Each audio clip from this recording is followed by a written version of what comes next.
Hi everybody, this is Reva with Quality Sewing and Vacuum, and I'm really excited because today is day one of our quilt along, and we're doing a quilt called Checkered Stars, and it's going to be really fun. So now in this series you're going to learn how to do basic piecing, how to do basic cutting, pressing, fabric prep. You're going to get a lot of tips along the way. Now, in the on our website, qualitysewing.com, you have a couple of resource documents. You have the fabric chart, so you know what to cut. Then you also have the instructions, the basic instructions from today's little class. Now, you're going to get a lot more tips than what is written in the notes or in the instructions that you can download and print at home. So just make sure that you come back and you re-watch this on our YouTube channel and take notes. Okay, because it's going to be lots of fun, and I hope you guys are going to come along on the journey with us.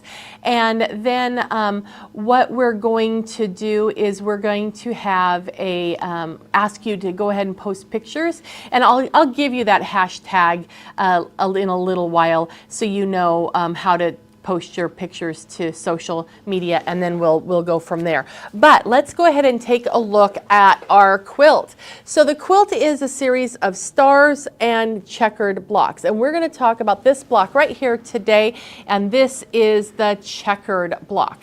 Now this block is made up of 16 different squares, and the unfinished size that we're going to cut is 3.5 inches, and we're going to cut a series of light and dark colors. So we're going to alternate light, dark, light, dark, light, dark, light, dark. You see how we have the pattern there repeating? So you can do this in a mixture of different prints. You can do this in 2 different prints, just so long as one is darker than the other.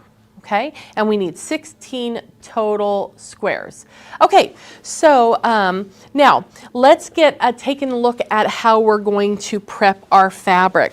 So this is really going to be a fun thing to do.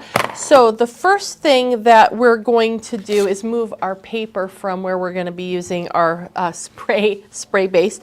I wanted to talk to you about having your fabric nice and square. And let's take a look at our fabric right here overhead. So now we have a nice clean edge there. We've got our fold right here and our straight edge, and everything is lined up really nice. But looks can be deceiving, because when fabric gets put onto a bolt, it can get kind of stretched askew. So what I like to do with all my fabric is give it a little bit of a pre-starch it. Give it a little bit of spray starch. Now, as I move, our little camera might have a hard time focusing. Just, give it a second and we'll take care of that. So here's my seam, right, that we get, or the fold that we get from our from off the bolt. So I'm going to go ahead and give this a little press, and I'm using the Magic spray, and this is a starch alternative, and it gives a nice stiffness to the fabric. Now I do this all over my fabric, and all my fabric for the actual quilt have already been has been pre-starched. And the reason why I like to use a spray starch is that it kind of solidifies the fibers together, and it makes them more stable. And that's really going to be important next week when we talk about quilting angles. Okay, so let me just get my last little piece here. I'm using steam with my Laura Star here. Probably don't need to on this particular one, but I wanted to make sure I got that fold out of there. Now, I want you to take a look. Let's just see if I can give this another really quick press right in here. Get it a little bit less wrinkly. Okay, you're going to do a much better job at home. But here's that edge that is all lined up. So if I line up my cut edges again right along each other, I want you to take a look at what the fabric might do. You want to line up the selvages perfectly straight. So here, take a look. The selvages are right in line with each other. But now from the front, take a look and let's see what's happening. Can you see how down here, okay, I'm going to use the bottle for a pointer. See right there at the bottle, I'm going to come back this way. See how it's not laying flat? It's actually got kind of a an unwanted ruffle in it. So what we want to do is undo that. It's the way that the grain is being twisted. Oh, look, there we go. Now it's laying flat. So now I'm going to come here and I'm going to fold it right up. We'll go back over to the overhead camera, and I'm going to fold that up so my fold is right in line with my selvage. And then let's look and see what happened over here. Look at how uneven this is now. So the moral of the story is, don't trust how things are cut off the bolt, because they may not be square. Okay, so what you're going to want to do again is, if you have fabric, I'll show you again, we'll go from the front again. Let's say we have fabric and we've pressed out that crease, because a crease may actually be set in there at a wrong angle, and if you drop them, it doesn't do any good. But here it is really exaggerated. See how it will not lay flat? If that's the case, what you want to do is, I have my index finger in between the layers, I have my thumb on the back, my other finger's on the front, and I'm just going to walk my fabric over until everything is hanging nice and straight. Okay, and then you can proceed for your cutting. Okay, so that's how you're going to find your straight of grain. Extremely, extremely important when you're working with garment fabric. Okay, now all of my fabric has been pre-starched. I did that ahead of time, so I already have this starched. Now, let's talk about why we pre-starch. So one, if you use your spray starch and you set it, it's going to cause the fabric to shrink a little bit. So do it before you cut your fabric. The other thing that it does is it's going to it has it shrink, but it also stabilizes the fiber. So you have your warp and your weft threads that go intersect like this, and it kind of locks them together. So it's going to give you a more stable piece of fabric, since we're cutting little pieces and sewing little pieces, and pieces go to pieces and pieces go to pieces. It helps you keep everything more stable. Okay, so I'm going to put my little spray off to the side so we have a little bit more space. Okay, so I have already pre-starched my fabric, and I've got them folded in half. So I have my selvage to selvage, and then I've lined up my selvages with my folded edge, and I'm going to go ahead and cut these. So the first thing that we're going to do when we're making this is, we're going to, for the checkered block, is we're going to work with 3.5 inch squares. So what I'd like to do is take my mat, and I'm going to line up my folded edge of fabric along a printed line on my mat, and that gives me a nice straight, it's on straight. Now since excuse me, since I'm using Quilter Select rulers and a mat, I know that my numbers and my lines are going to match up just perfect. So I don't have to worry about that. Because if you use another mat and a different type of ruler, a lot of times your lines don't match up, and then you don't have a straight line. So I'm going to go ahead and make sure we're lined up and cut off my scraggly edge there. Excuse me, I'm going to grab a little sip of water. Okay, now we need 3.5 inch strips. So I'm going to move my ruler over to my 3.5 inch line, which is the light line right there. And I'm also going to line up a line right on that folded edge, so I know that I'm square. And then we're just going to cut one row. Now, when you're holding your ruler, it's good to use your fingertips kind of like a spider. I don't like spiders, but kind of that way, because it's spread out, and then you have even tension. So if you're going a long way, you might be cutting here and then pause and walk your fingers up higher, and that will help keep your fabric from shifting. Of course, if you're using a Quilter Select ruler, then it has the grip-em on the back, and so it tends to not slip out. My challenge that I personally do is that I tend to rotary cut really fast, and then I might get imperfect and scraggly edges, and that's not good. Okay. So while we're here, let's just do it again. I'll do it with my other piece of fabric here.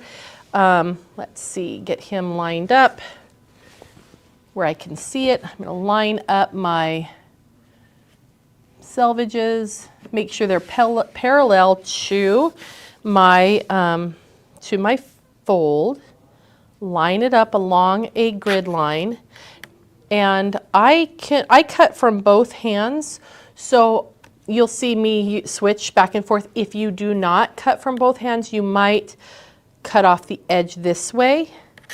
I like having the ruler on most of the fabric, so that makes me feel more comfortable, so I do end up cutting with both hands, which is kind of cool because the ruler ruler and the rotary mat let us do that because they both number both directions. And then of course, if you like to do that, make sure you get a rotary cutter that lets you cut both directions. Okay, 3.5 inches again.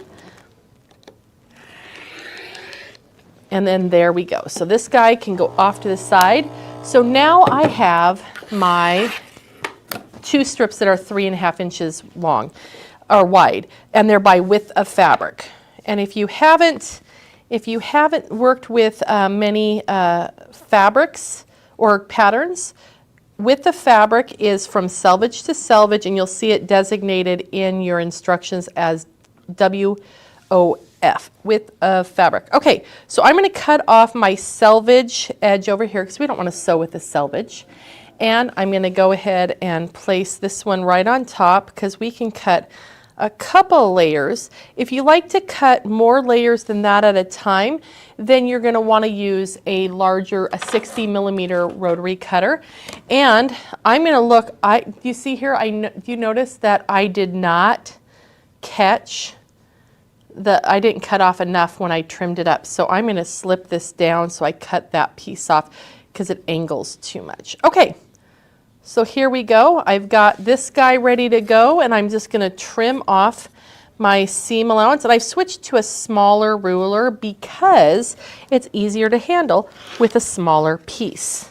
Okay, so now I'm going to go ahead and I want to trim up at 1/4 inch. I'm sorry, 3.5 inches. I don't know why I said quarter.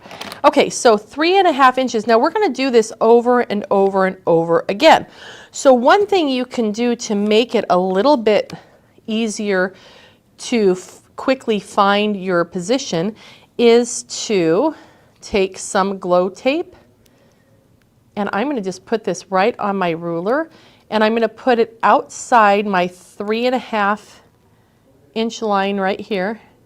Not on it. I want to be able to see my 3.5 inch. And then I'm going to come down here. Now this is 4.5, but I'm going to match that corner. It's going to allow me to see the corner without being too close to that print right there. So I'm going to use this for my alignment. So you're going to see how easy this is. So now instead of thinking every time, I'm simply going to bring this over to my fabric and make sure that I am lined up at 3.5. Oh, I guess I did put that at 3.5 by 3.5. And then we're just going to trim that off. Now, I'm using 2 colors in my blocks for the quilt that I'm going to stitch along with you. And so these are the lights out of my pink and my yellow blocks. So I need 8 of these each. So, and I'm cutting 2 at a time, 2 pink and 2 yellow. So that means I just need 4 cuts. So I'm going to cut this 4 times, and then I'll have my 8 little squares. Okay. All right, now put this to the side, and now I have their little friends to go with the blocks. So there's my pink and my yellow, and now I'm ready to stitch those blocks up. And I'm going to be doing 2, 4, 6. I'm going to do 2 pinks and 2 yellow blocks in mine and 2 blue blocks. So all my blocks, I'm going to do doubles. I'm going to do 2 of each set. But let's talk about sewing them together. So over here at the sewing machine, I have some supplies.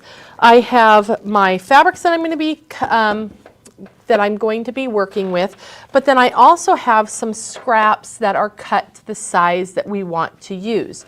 So when we're using these, we're going to test our seam allowance width. Now, the important thing that you're going to want to be cognizant of is that we want to do a 1/4 inch seam allowance when we're sewing everything together. A lot of people will call it a scant 1/4 inch, which means just less than a 1/4 inch. And the reason why is when you have the thread, the thickness of the thread that stitches the seam together, when you open it up, then that thread and the fabric take up more space. So you want less than a 1/4 inch seam allowance. Okay, so we have a couple of ways to take care of that. So one way is with this diagonal seam tape, and this has a center line and a 1/4 inch on either side. It has another line, and this will give you the ability to visualize where to place your pieces. So I'm going to place this right on the center line, and let me grab that little ruler and make sure that I'm going even and I'm not drifting. I'm drifting. Boy, howdy, am I drifting. There we go.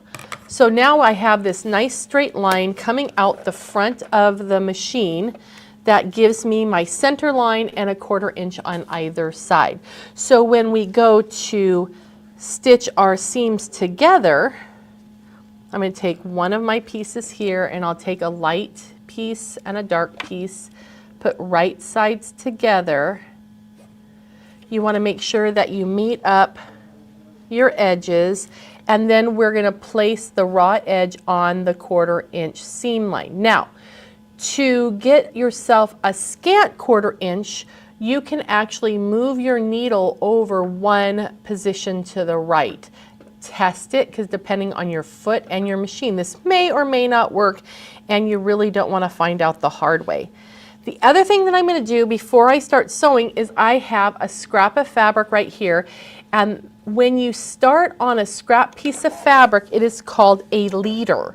So I'm going to stitch on the leader, and what that does is it captures the thread and makes sure it's held all nice in place, so that way we can slip our next piece in right with it, and we're going to be able to stitch, and it's going to capture all the stray threads. Now, let me show you, I want to show you something, and I'm actually going to cut my thread, and I want to show you which foot I'm using, because this is a really handy foot, and you might have one of these. So this is the 1/4 inch foot for this machine, and this is the FOF icon too, and there's something really cool I want to show you on this machine in a second.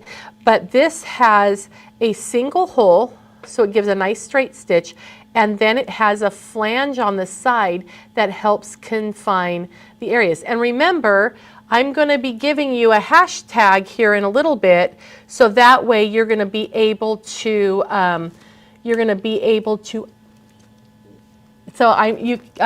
anyway, I'm going to give you a hashtag, so that way you're going to be able to post your pictures. Okay, so let's go back to the foot, and so here is the flange, and that's going to help keep that fabric in place. And you also see back here that I have a dual feed on this machine, which is actually a feed dog for the top, which helps my pieces be nice and even as I sew. Okay, so let me grab another little piece of scrap fabric to make another little leader, and I'm going to just get that in there. And then let me sew one more piece for you, and as I do, I'm going to show you something that's kind of cool, but I want you to look at the front of the machine here as I get this all lined up. We have the line, and so that's what I'm going to be putting my fabric on. But if you look at this machine, did you notice? Look at that right there. This has a projected guideline on it. So the tape, this tape is not necessary on this machine, because I can simply look at the position line and I can have it show me right where I'm going to sew. I can set it for a 1/4 inch, so it's going to sew the perfect seam allowance. Okay, so now I have that one done. Let's take our original leader and it's going to become a follower. So now it's going to come right in. Now the beautiful thing about this is that it gives you the ability to trim your pieces and have no really long tails. Okay? All right, so now let's talk about pressing really quick. I am going to take my press mat and we're going to press this open. So when you're pressing your seams open, we're going to go to the back side, and we have a light and a dark fabric here. So I'm going to press, so my seams are going to go to the dark side. First thing you want to do is iron it, just give it a little press with the fabric flat. That's called, it's called setting the seam. And then we're going to fold it back. Now, I'm going to be really gentle with this and get it to just open up, and then I'm going to put my iron on it, and then I'll give it some steam, okay?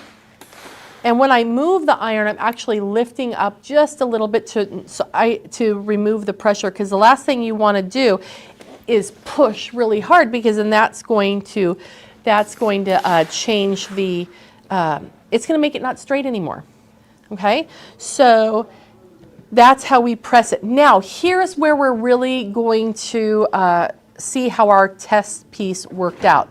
So we wanted to do the best we can to have a 1/4 inch seam allowance, but more important than what the seam allowance is how much fabric is remaining. These were 3.5 inch squares. 1/4 inch was designated for this seam, so that means I should have 3.25 inches here and 3.25 inches here. So let's go ahead and measure this. And look, I'm at 3.25 inches, and I'm at 3.25 inches. So that means I did a good job with my seam allowance. So reason why I really bring this up is I was just watching a fun little, it was a Facebook group that was doing a quilt, and this gal was doing this really cool block of the month, and she had done it like 5 times, and her finished square never ended up the right size, and she was using a 1/4 inch. Well, the challenge is, again, just using a 1/4 inch seam allowance does not guarantee that the finished piece is going to be the right size. So you want to do a test with the fabric and the thread that you're going to be using for your project. Do a test in the same size square. See where your seam allowance needs to be so your resulting pieces are the length that they need to be. Okay, so that's just a word to the wise. Just give it a test, make sure it's going to work, and then when you do that project with your fabrics, it should all work out. Okay, so we are ready to go. I have my 2 colored squares here. I'm going to be doing, my light is kind of like a turquoise, my dark is more of a teal. So I'm going to take the one and then the other, and we want to make sure that we put them together so everybody's happy and everybody's lined up properly. And then we're going to go ahead and we're going to stitch these together. So as I stitch them, once I get to the end, I'm going to leave my needle in the down position in the fabric, and then I can get my next square ready to go. All right. All right, so we've got him. Now this is as easy as this quilt block actually gets. We're just sewing alternate light and dark squares together, and then we're going to cut them apart. Here's my little follower. And then now he'll become the leader for the next set. And here's my other little guy. I'll cut him off and I just set him to the side. Okay, so now we're going to go back over to the iron, and we are going to press. The first thing I'm going to do is we're going to press the seam and just set that seam in place. And since it's warm, you can very easily lift it up and just kind of set that into the right spot.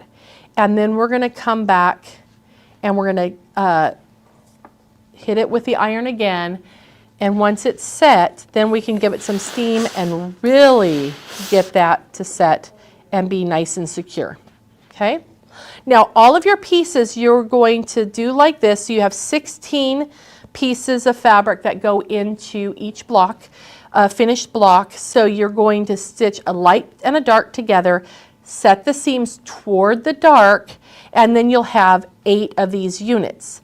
Next thing you're going to do is take the 2 units and stitch them together on the end. So this is going to give us a row of 4 little squares. So let me get them, and I'm going to use my seam allowance a little bit just to line myself up. Okay, there we go. Make sure he's good. Okay, now we're just going to stitch this row together, or these 2 units together to make a row. Okay, and then we're going to sew our rows together, but first I'm going to press him into place. Doing the same thing, I've got my dark on top. I'm going to set that seam, push him open, and set that right there, being careful not to shimmy and stretch him out of place. Okay, now we're going to do some pinning. So I have some glass head pins, and let me get them open. So this won't take many pins at all, but I already have my block partially done here. I have 3 rows put together, and this one is going to go this way to finish out the checkerboard pattern, right? And since they're all pressed toward the dark fabric, the seams are going in opposite direction, which gives us the ability, I don't know, can that zoom in, this little guy? Do you ever strip piece these, and would the strip and cutting size for the light and dark squares be the same? Jeanette, if you wanted to strip piece these, your strips would still be 3.5 inches in strips. You could do the whole, strip the whole thing, and then subcut into 3.5 inch units. Okay, so what she's asking for everybody else, you know remember how I cut the strips here? We'll use this. How I cut these strips? We can do the overhead. How I did the strips, what she's asking is, could she take the long strips, the width of fabric, and sew them together, press it open, and then you would subcut? Yes, you could. If you want to do that, that's great. Okay, my brain sometimes doesn't work in that manner. Okay, so here I've got the ready to go, so I'm going to put them right sides together, and this is what I want you to see.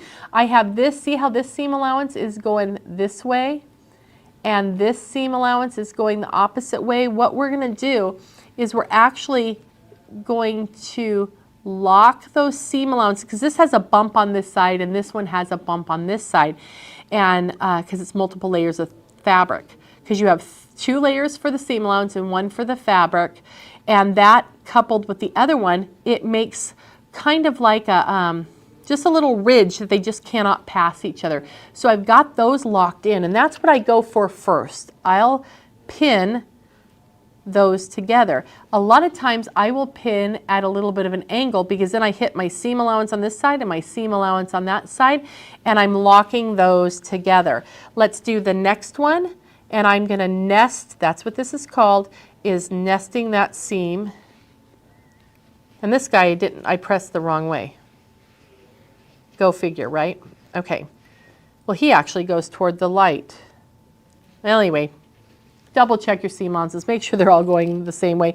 In your instructions, you will see that you have a little diagram that has the little arrows of which way your seam allowances should go. So it's that center one that needs to make sure he goes the same way as the end ones, which I did not do. But that's okay. We'll fix it here in a minute. So I've got my little guys pinned. And then the end I can figure out when I get to the machine. So we're going to go back over to the machine, and I'm going to align my edge nicely, and then we're just simply going to stitch it along. Now I'm going to be really eager to see what colors you guys come up with and what fabrics you're going to work with.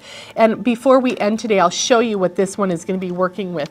So I'm going to come up here. Now I'm going slow because I'm getting near my pin, and I'm just going to get into a seam allowance, stop, remove my pin, because you don't want to sew over your pin. The likelihood is that you could actually hit it with your needle, and that's not a good thing. Okay, one more, pull him out, get him nice and positioned back.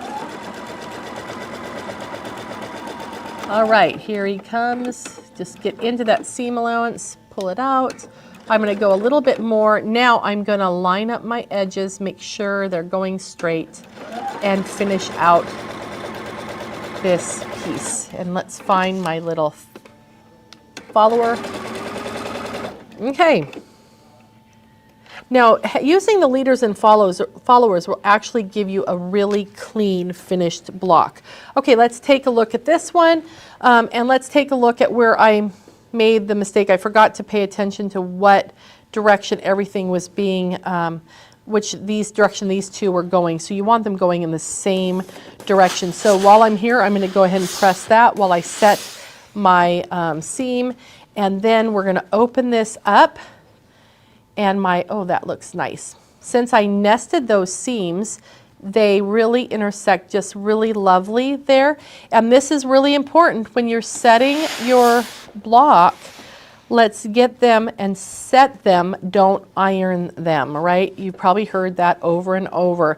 And then what you can do to make sure that everything is laying nice and flat is get your whole block here and just press the whole block. Make sure he gets nice and set. So while that's cooling, I'll show you the fabric that I'm going to be doing this project with. It's really stinking cute. It is a print that is little campers, and it has my 2 shades of pink, 2 shades of the turquoise, and 2 shades of the yellow. So this was really a fun way to choose my coordinating fabrics, is by looking at the actual print. And there are 6 checkered squares in the quilt, and there are 6 star blocks in the quilt. So I chose 6 different fabrics, 2 pinks, 2 blues, and 2 yellows. So I have 6 different colors to work with. And on my particular quilt, I'm going to make 2 of this same block, 2 that are yellow and 2 that are pink. That gives me my 6. And then I will make my stars, which we'll talk about next week. But that's how these guys work. And let me move this out of the way, or I can just flip it over. This is really cool. It has a cutting on one side. So this should measure up to be 12.5 by 12.5, which mine does, yay. And that is the finished size that we need him to be before he gets put into his friends.